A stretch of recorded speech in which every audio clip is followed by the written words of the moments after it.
Hi. నమస్తే. YCP నేత Vallabhaneni Vamsi arrest అవ్వడంలో ఎవరికీ ఆశ్చర్యమైతే లేదు. ఖచ్చితంగా కూటమి సర్కార్ రాగానే వంశీ, కొడాల నాని, పిన్నెల రామకృష్ణారెడ్డి ఇలాంటి వాళ్ళు కొందరు అరెస్ట్ అవుతారని ముందుగానే అనుకున్నారు. ఆ క్రమంలోనే అరెస్టులు జరుగుతున్నాయి. అయితే ఇక్కడ మెయిన్‌గా ఒక పాయింట్ అయితే చెప్పుకోవాలి. వల్లభనేని స్వతహాగా వైసీపీ నేత కాదు. పైగా 2019లో వైఎస్ జగన్మోహన్ రెడ్డి సునామీని తట్టుకొని టీడీపీ తరపున గెలిచిన ఎమ్మెల్యే. అలాంటి ఎమ్మెల్యే పైగా చంద్రబాబు నాయుడు గారి సొంత సామాజిక వర్గానికి చెందిన వ్యక్తి. అలాంటి వ్యక్తి 2019 తర్వాత ఇక టీడీపీ భవిష్యత్తు ఉండదనుకున్నాడో ఏమో జగన్ పక్షాన చేరాడు. అయితే బేసిక్‌గా జగన్మోహన్ రెడ్డి గారికి కమ్మ సామాజిక వర్గం అంటే మొదటి నుంచి ఆయనకి గిట్టదు. ఆ వర్గానికి చెందిన వల్లభనేని వంశీ వైసీపీలోకి వచ్చినా గానీ ఆయన మొదట్లో వంశీని నమ్మలేదు. పైగా దగ్గరకు గూడా రానివ్వలేదు. కాకపోతే తన మిత్రుడు కొడాల నాని ప్రోద్బలంతో వల్లభనేని వంశీ జగన్మోహన్ రెడ్డికి దగ్గరవ్వాలని చూశారు. అందులో భాగంగా జగన్మోహన్ రెడ్డికి ఏమైతే ఇష్టం ఉంటాయో ముఖ్యంగా చంద్రబాబు నాయుడిని గావచ్చు, లోకేష్ గారిని గావచ్చు, ఆ సామాజిక వర్గానికి చెందిన నేతలను తిట్టేవాళ్ళంటే జగన్మోహన్ రెడ్డికి ఇష్టం. అది అందరికీ తెలిసిన విషయమే. ఆ పాయింట్‌ని పట్టుకొని వైసీపీలో కీలకంగా వ్యవహరించేటువంటి గుర్రంపాటి దేవేందర్ రెడ్డితో సన్నిహిత్యం పెంచుకున్నాడు.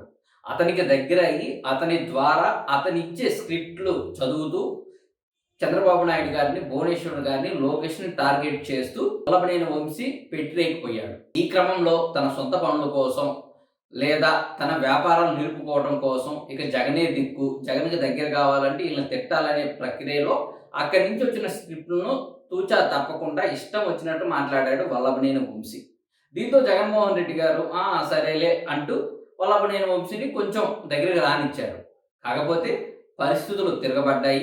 2019-24 వరకు అధికారంలో ఉన్న వైసీపీ ఇప్పుడు కనీసం ప్రతిపక్ష హోదా కూడా లేకుండా కోల్పోయింది.